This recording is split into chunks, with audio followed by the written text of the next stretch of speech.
Siguro po una sa lahat, gusto ko na po magpasalamat na nandito ngayon. Mga audience people, sa lahat ng mga artists, mabuhay po kayo lahat. Siyempre sa FMA for organizing this event. Talagang masasabi ko na buhay na buhay ang OPM. Yeah!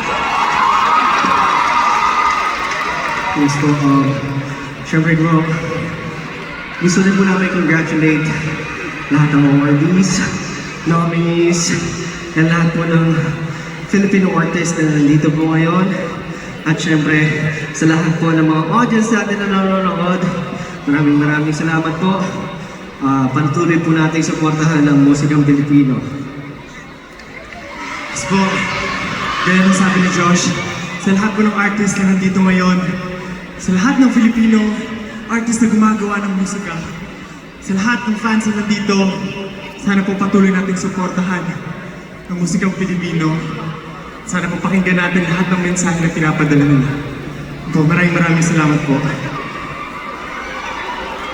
Ngayong gabi po ay isang pagsasama-sama, isang makabuluhang gabi para maging masaya at ipagbuhin natin ang narating ng OPM sa industriya nito. Kaya naman, ini-encourage po namin ang lahat ng artist na gamitin ang mabuti ang inyong mga plataforma para itama natin ang mga mali, para tawagin kung sino ang mga dapat managot.